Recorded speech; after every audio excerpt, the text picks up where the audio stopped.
Making moves beyond loss. I'm Cortne Lee Smith. I'm Fulton Smith. Making sure you don't get stuck in complicated grief. Today's moving day. Every Wednesday morning, 5:30 a.m. here on Praise Charlotte. Today is moving day. Ooh, we're making moves, we're making moves, we're making moves. But the question is, where are you going? Where are you going? Where there's peace. Where there's peace. All right, that's a good place. Because we always want to know where we're going. Because the question a lot of us ask is, are we there yet? Where is there?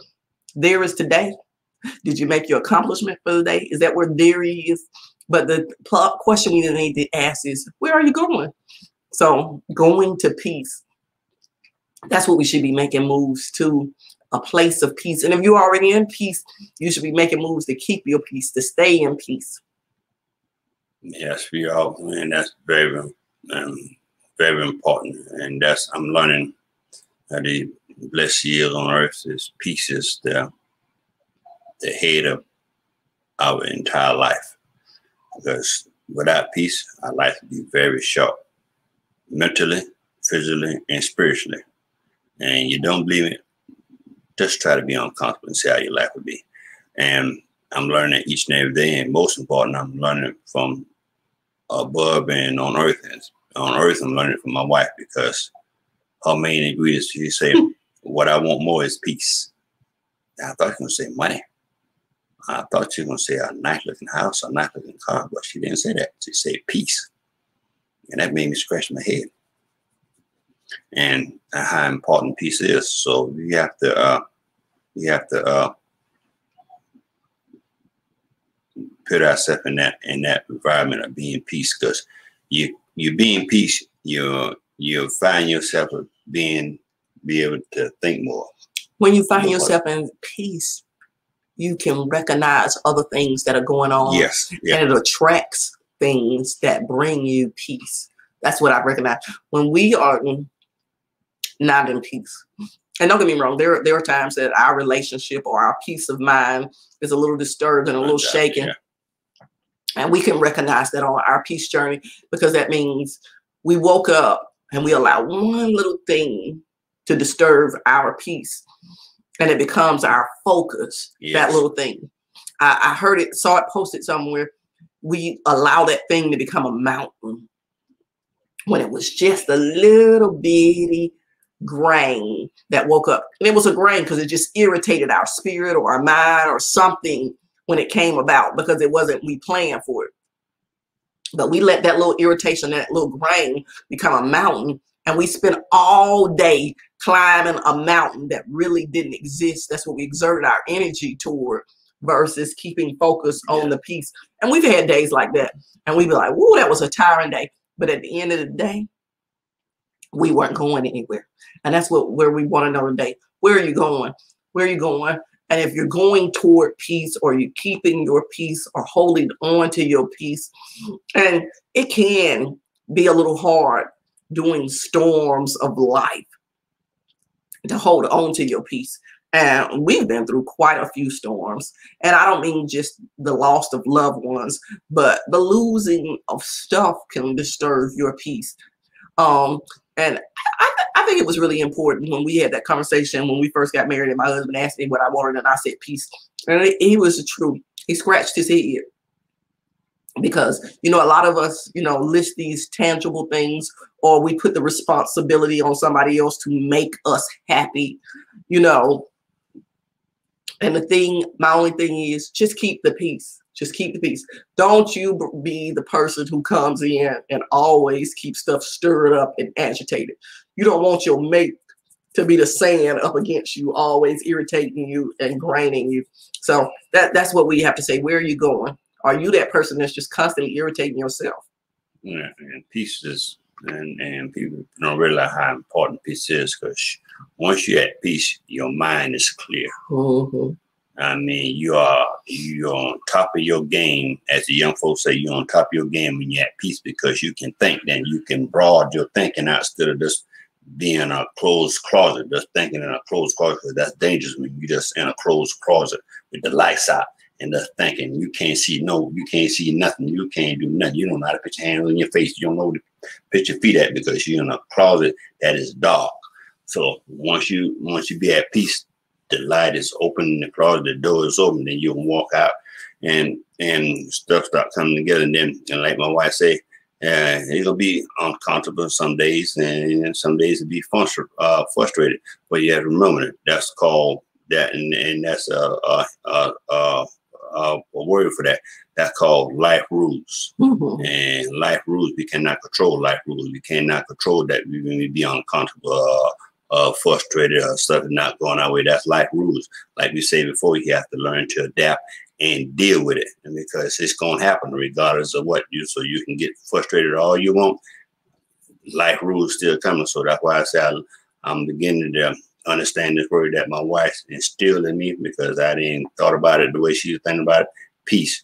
And once you're at peace and you're humble, your life will be a lot better. You're still gonna have complications, but once again, that's life rules. But you're learning how to adapt with it and roll with the punches. You learn how to duck, drop your knees, drop your chin, and just duck, and then you come up for air, take a deep breath, and breathe back down, duck again, and come out swinging. And you keep that up, and then your life will be a lot better. But first of all, what makes all this possible? Peace. You know, but it sounds like you just described the boxing ring. A little bit of bob and weave. And you know, when we first got together, my husband taught me how to box. He didn't think I knew nothing about the bobbing and the weaving and the kicking the leg over the head, knowing how to duck.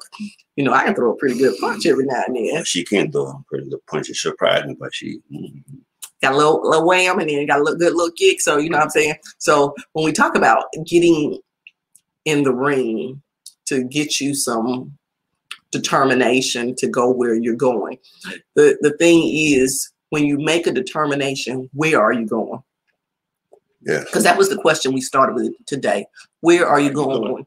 And if you are determined to get to peace, and I know a lot of us, you know, when the storm comes, we are distracted and we really don't know where we're going. We don't even know how to pick up what we got going on. We don't even more or less know where we're going.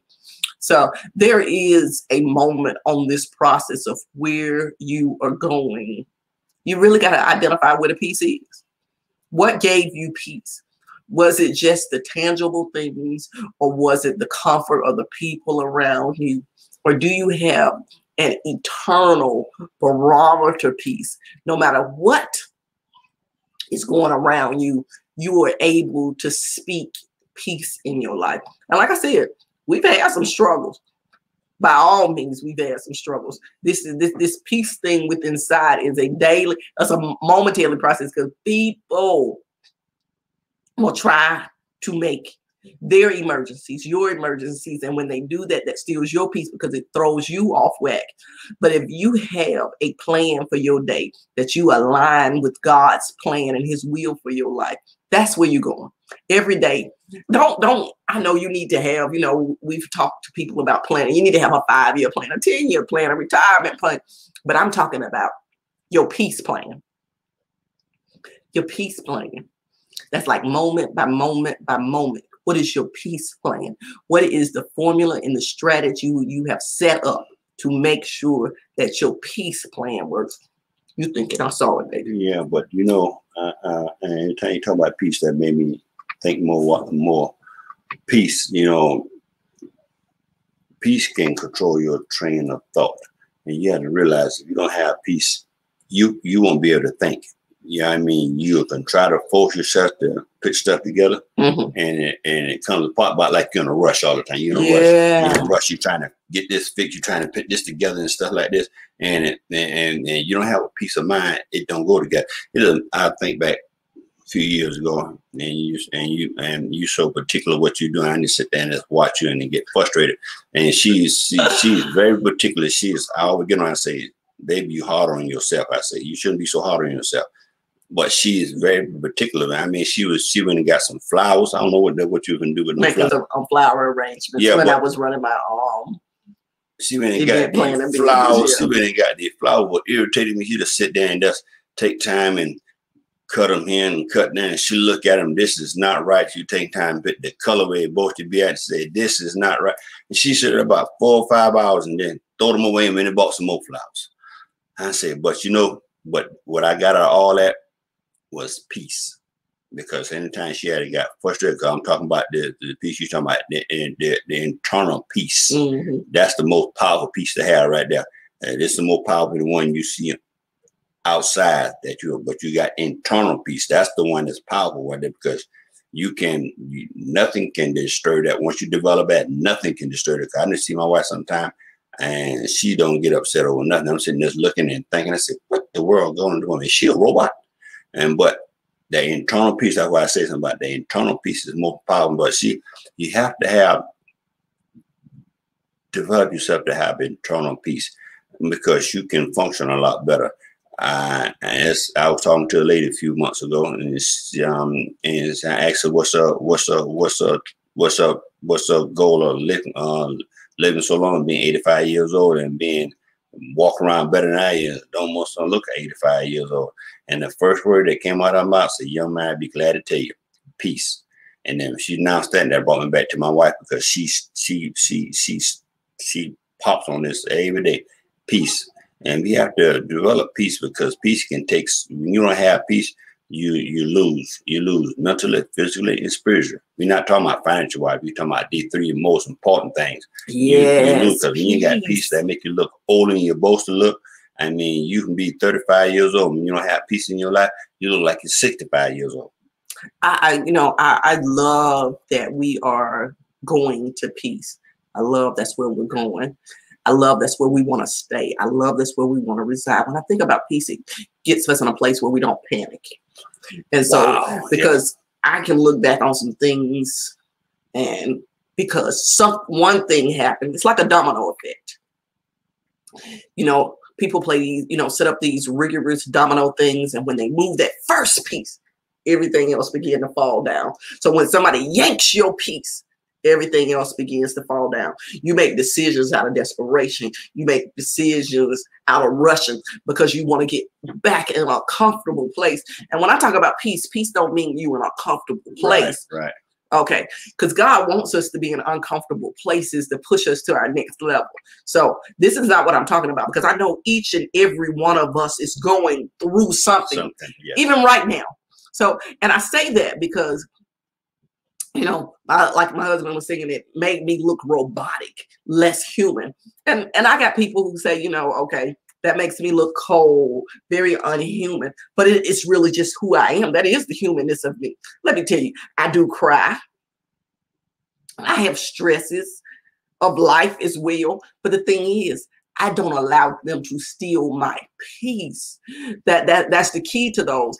I will not allow somebody to yank a domino up and have a cause and effect in my life that's going to cause me to have to put all the pieces of my life back together, because I allowed somebody to yank the piece off, because God has created already something very intricate in my life, and yours too.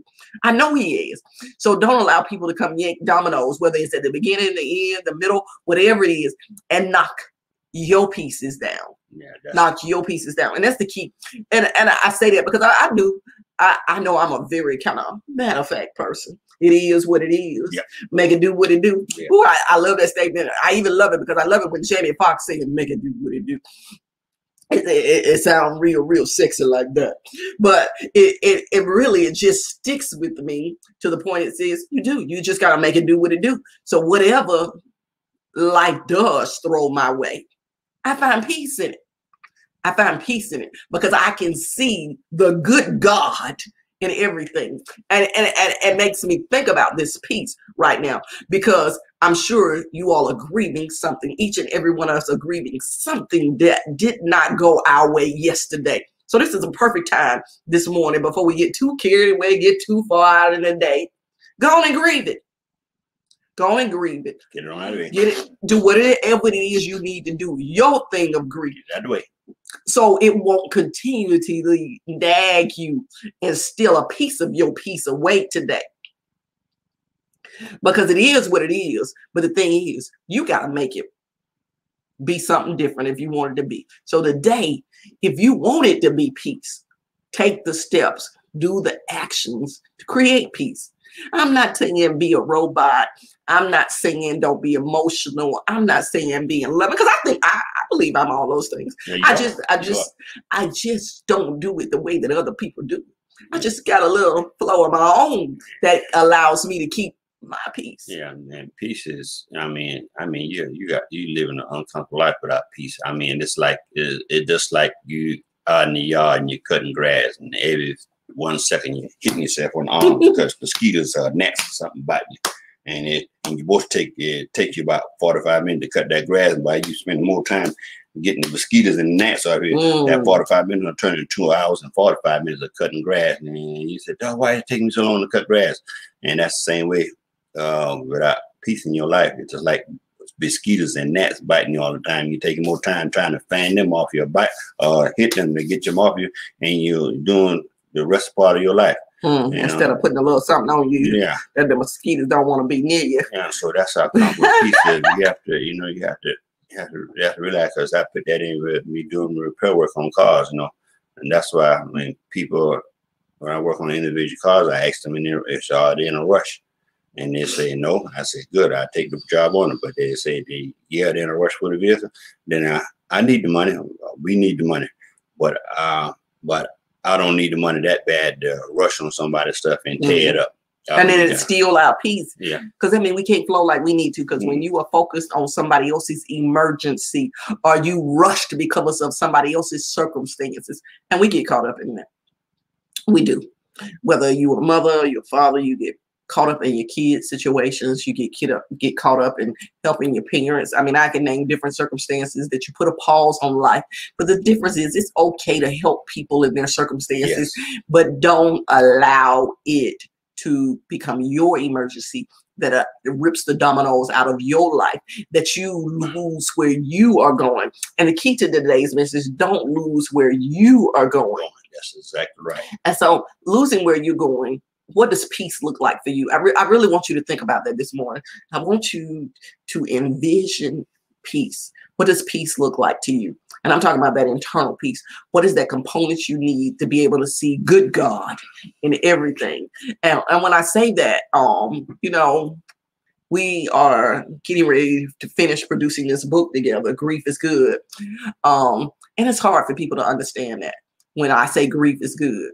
But the thing is, of course, I want you to grab a copy of it, but the key is I want you to get into the perspective where you're going. You always should be going toward good. When you go into it good, that means you will sometime land in better. And then after you land in better, you will land in best. So then you'll be living your best life just because you were heading toward good. And then when you're in that direction of where you're going, peace will be there with you in every place. Peace not gonna find you. No, it's not.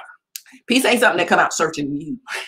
So that's what people, people like, ooh, peace will find me. No, peace is not going to find you. Peace is what you carry on the journey with you. And that's what make it good, better, and best. And that's when, I used to have this saying that I used to tell people, y'all tell me the good, the better, and the best. I'm not gonna don't be telling me about no problems. I don't want to hear them. All I want to hear is the good, the better, and the best. And if you can't bring me that, it's the old song in the Wiz that say, don't nobody bring me no bad news. Because my peace, I don't want you to drop it off at my house. I reside in peace, so why do I want you dropping your bad news off in my house? I don't want it to overflow. I don't want your bad news to be pressed down and shaken up. That's not a gift that I want you to bring. So all I want to hear from you is the good, the better, and the best. You tell them to bring the negative piece to me. I'm not a storage unit. Amen. Because y'all can't afford to rent up in here. And the more we talk about peace, the more it reflects back to my grandmother, and I talk about it all the time. She's been dead over 20 years, and her nickname was Lovey, and she lived by that name, Lovey, because everything was Lovey. She didn't raise her voice about nothing. She was nice and mild about everything. She didn't get uptight about nothing, and so that was peace back then, but I didn't recognize peace because I was young and didn't know nothing about nothing like that. I was just live my life, and I ain't got time for all this old folk stuff. I just want to go. But the more we talk about peace, and I married this beautiful lady to my side, Cortne Lee Smith, and she started talking about peace. That brought back memories to my grandmother, because she lived her life around peace. She didn't get upset over nothing. Don't care what the circumstances were. She was loving. I like that. I like that, because y'all assignment was to think about what peace looks like to you. Now, just like my husband said, he looked back and he saw his grandmother loving. And we see people as old and be like, that stuff that they doing, I ain't gonna never do that until we get old too. And now here we are old too. And we understand what keeping your peace means, because keeping your peace will allow you to live longer. So say amen about living longer. I don't know, some of y'all like, I don't want to live longer in this situation that I'm in. I'm gonna change your situation then. Change your situation. Yes, right. Change your situation so that you will love to live, so you can live a full life. So it's changing your situation. Come on, y'all, make those moves today. Make those moves to change your situation. I want you to determine what peace looks like to you. I want you to understand and reflect back on the past for the people that you saw in peace. You didn't even understand it then, but let God reflect it and show it to you what that peace looks like. We got a loving grandmother, somebody that you can reflect on. It might not be your blood parent, but it was a neighbor. It was somebody. Y'all got somebody, even though everybody in your life, you felt like they were raising hell. It's somebody. It's somebody that was not a hell raiser. It was somebody that was a peacekeeper. So find that person and then try to understand. I didn't say emulate them, but try to understand the things that they were doing. Because emulation, yes, that's flattery, but don't try to become somebody else, because it will hurt you, because then you're going to imprison yourself, and that's not going to be peace either for you. So peace is finding the real you, being the real you, and executing what peace looks like from in for you. I'm telling you, if you need help with a strategy, if you need help to find it, we do that grief strategy to help you find peace. If that is your desired place to go. And that's where we going today. We going to peace today. So baby, I was glad you shared this story about your grandmother loving.